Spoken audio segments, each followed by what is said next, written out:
എന്താ പതിവില്ലാതെ ഈ വഴി? ഒന്നുമില്ല, ഞാൻ വന്നത് രാജന്റെ കാര്യം പറയാൻ തന്നെയാ. അത് കഴിഞ്ഞില്ലേ? നക്കാപ്പിച്ച കൊടുത്ത് ഭാഗം പിരിച്ചോട് രാജന്റെ കേസ് തീർന്നില്ല. ഇനിയിപ്പോ എന്ത് പറയാൻ? വിസ്തരിക്കണ്ട പുണ്ണി. ഈശ്വര സഹായം കൊണ്ട് അവൻ വലിയൊരു സ്ഥാനത്തിരിക്കുന്നുണ്ട്. നമുക്കത് മതി. അതൊക്കെ ശിവേട്ടന്റെ മനസ്സാ. ശിവേട്ടനെ പറ്റിച്ച കാശുകൊണ്ടാണ് ഇയാൾ വിലസിയിരിക്കുന്നത് ഇക്കണ്ട കാലം എന്ന് ഞങ്ങൾക്കറിയാം. ഒക്കെ രാജൻ പറഞ്ഞിരിക്കണു. അതിന് ഞാൻ മറുപടി ഒന്നും പറയുന്നില്ല. പക്ഷേ നേരായ വഴിക്ക് നടക്കണം, അത്യാപത്തിൽ ചെന്ന് ചാടരുത് എന്ന് രാജനെ നിങ്ങൾ ഉപദേശിക്കണം. ഈ കുടുംബത്തോട് എനിക്കുള്ള കടപ്പാടെന്നോ സ്നേഹമെന്നോ. എന്ത് സ്നേഹം? ശിവേട്ടനെ പറ്റിച്ചതിന്റെ പാപം തീരട്ടെ വെച്ചിട്ടല്ലേ നക്കാപ്പിച്ച സഹായങ്ങൾ ചെയ്തിരുന്നത്. അച്ഛൻ ഇത് കേട്ടോളൂ. ആ മരിച്ച ആളുടെ അനുഗ്രഹം കൊണ്ട് ഇന്ന് നമ്മുടെ കുട്ടി ഇയാളേക്കാൾ വലിയ സ്ഥാനത്തെത്തി. അതിന് നമ്മൾ ദൈവത്തെ സ്തുതിക്കണം.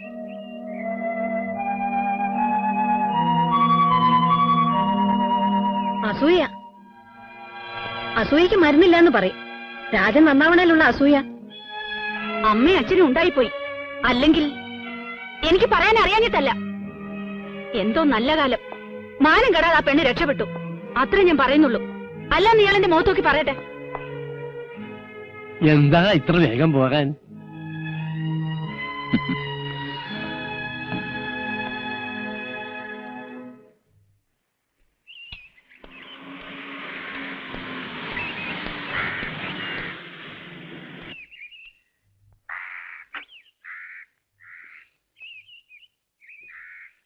ഞാൻ അങ്ങോട്ട് വരാനിരുന്നതാ. സൂപ്രണ്ടിങ് എഞ്ചിനീയർ പറഞ്ഞ ദിവസാ. കുറച്ച് തിരക്കില്ല. ഞാൻ കാണുമെന്ന് വിചാരിച്ചത് ദേവി കുറച്ചു ദിവസം ഇവിടെ വന്ന് നിൽക്കട്ടെ എന്ന് പറയാനാ. അവിടെ എന്താ കുഴപ്പം?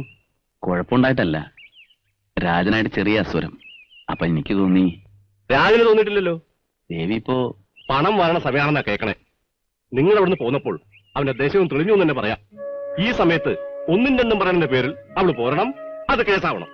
അതല്ല, അതിന് അവളെ പറഞ്ഞ് തിരിപ്പിക്കണുണ്ടാവും. എന്നിട്ട് അവൻ ചെറുപ്പത്തിന്റെ എടുത്തിയാട്ടം കൊണ്ട് വേറെ വല്ല ദിക്കിലും ചെന്ന് പെടണം. ഇതല്ലേ വേണ്ടത്?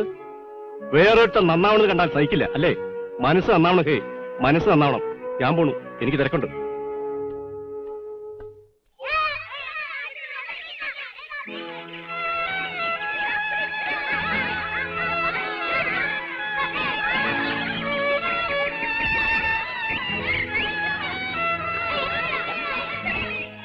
ഇവിടെ ഉണ്ടായിരുന്ന സ്ത്രീ ഭ്രാന്തത്തിയല്ലേ?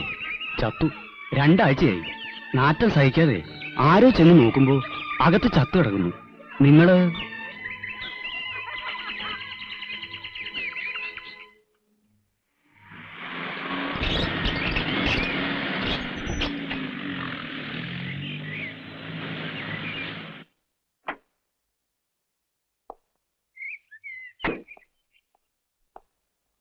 കുഴപ്പമൊന്നുമില്ലല്ലോ? ഒന്നുമില്ല സാർ.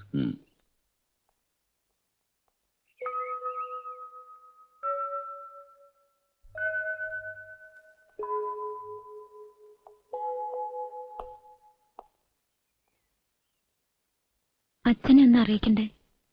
ഓ, അറിയിക്കാം. വേണുവേട്ടൻ തന്നെ ഒന്ന് പോയി വിവരങ്ങളൊക്കെ പറഞ്ഞിട്ട് ഞാൻ പോവാം. പോണോന്നുണ്ടോ? ഒരാപത്തും ഇനി ഇവിടെ തെരഞ്ഞു വരില്ല. ഞാനില്ലാത്തപ്പോഴും എന്റെ ആൾക്കാർ എപ്പോഴും ഈ പരിസരത്തുണ്ടാവും. പക്ഷേ എന്താ സംശയം? ഒന്നുമില്ല. അച്ഛനെ കാറയച്ച് വിളിപ്പിച്ചൂടെ? വേണുവേട്ടന് സമയമില്ലെങ്കിൽ. ആലോചിക്കട്ടെ. ഇപ്പൊ സ്വസ്ഥായിട്ടിരിക്കും.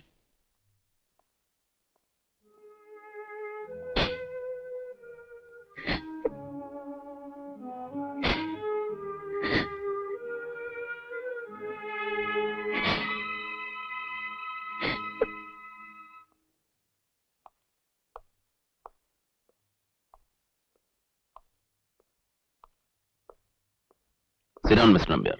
Thank you. Like to have a drink? No, duty കഴിഞ്ഞില്ല. പിന്നെ അർജന്റായി വിളിച്ചത്? പറയാം. ആ, കാത്തിരുന്ന വേറൊരാൾ വന്നു. വാ മൂപ്പാ.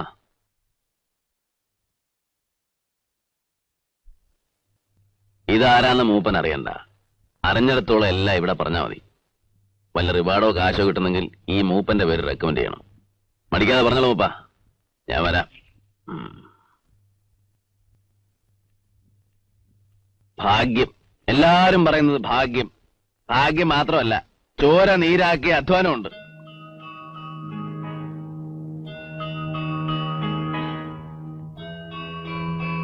പണം പേര് ഒക്കെ കിട്ടും. പക്ഷേ കിട്ടാത്ത ഒന്നുണ്ട്, നന്ദി. നേരത്തെ തുടങ്ങിയ ലക്ഷണമുണ്ടല്ലോ. ലോകത്തെ മുഴുവൻ നന്നാക്കാൻ ഞാൻ കരാറെടുത്തിട്ടില്ല. മഹാത്യാഗിയായിട്ട് ഞെളിയൊന്നുമില്ല. നല്ലത് ചിലത് ചെയ്തു, അതിന് സൗകര്യം ഉണ്ടായപ്പോ. നന്ദി വേണ്ട, ചോദിക്കുന്നില്ല. പക്ഷേ നല്ലത് ചെയ്തു എന്നതുകൊണ്ട് മാത്രം നശിപ്പിക്കാൻ നോക്ക്. ചവിട്ടിത്തേക്ക്. ഇതെന്താ വേണു? അത്യാവശ്യം ഉണ്ടെന്ന് വിളിച്ചു വരുത്തിയിട്ട് കാര്യം പറയൂ. മൂപ്പാ,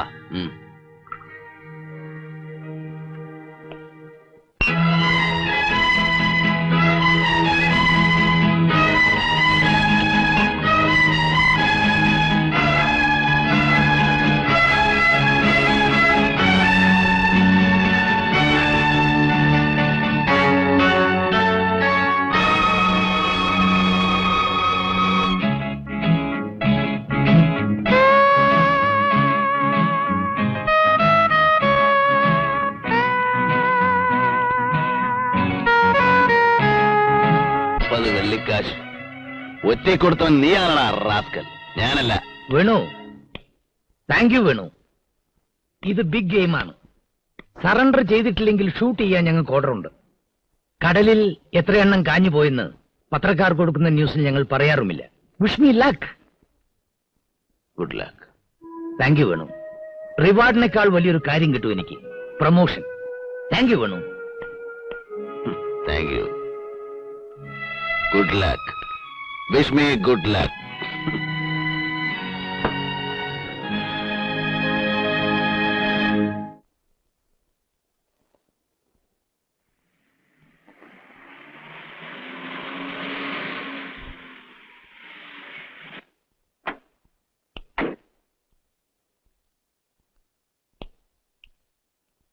ബിസി ഡേ.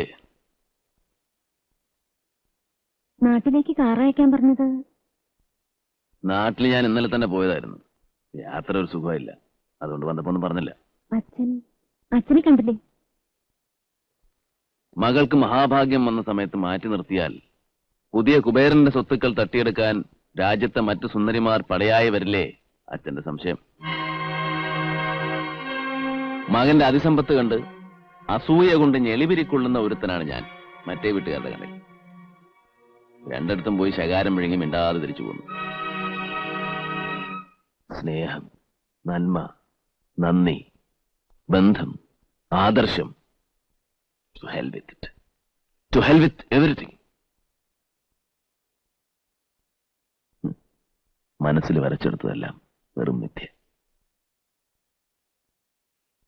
ഞാൻ ആരാധിച്ചു നടന്ന ശിവേട്ടൻ, ഗുരുവും ഏട്ടനും യജമാനും ഒക്കെയായി ഞാൻ മനസ്സിൽ പൂവിട്ട് പൂജിച്ചിരുന്ന ശിവേട്ടൻ, ഒടുക്കം അതും ഒരു മിഥ്യയായി.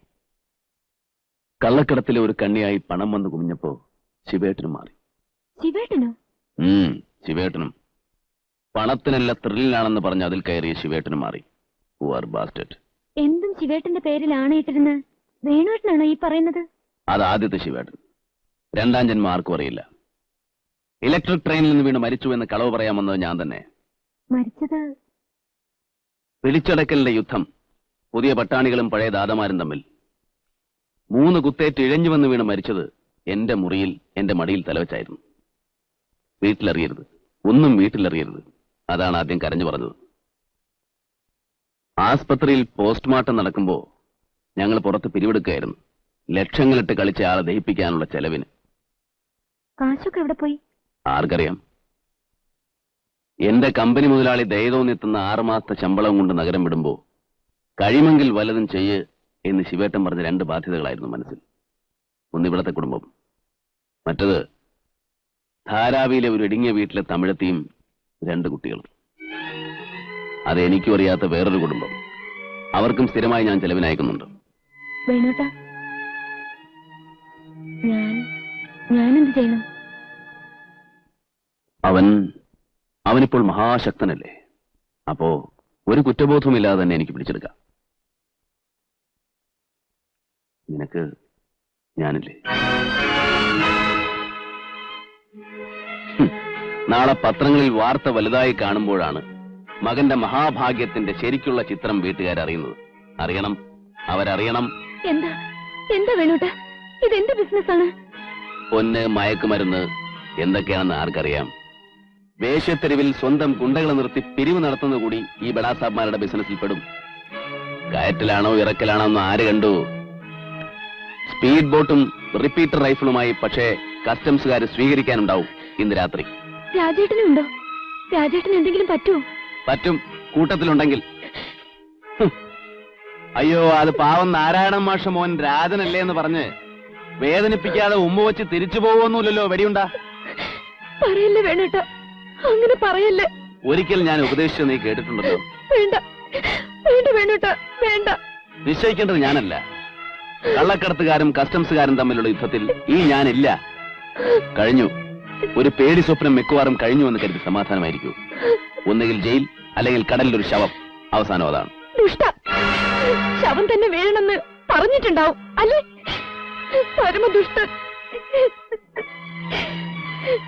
എന്ത് ചെയ്യാൻ? പുലിയുടെ പുറത്ത് സവാരിക്ക് ഒരുങ്ങരുത് എന്ന് ഞാൻ പറഞ്ഞതല്ലേ ദേവി.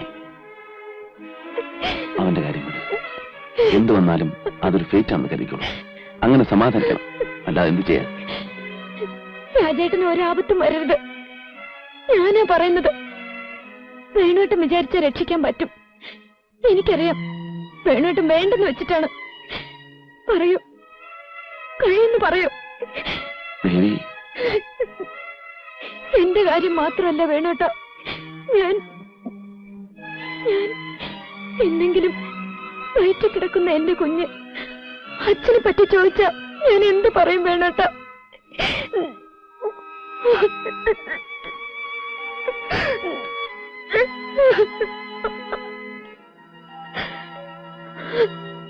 അച്ഛനില്ലാത്ത കുട്ടിയുടെ സങ്കടം എന്തായിരുന്നു എന്ന് വേണോട്ടൻ അറിഞ്ഞതല്ലേ? മുമ്പ് എന്നോടും പറഞ്ഞതല്ലേ? രക്ഷിക്കണം വേണോട്ട, രാജേട്ടനൊന്നും വരാതെ രക്ഷിക്കണം.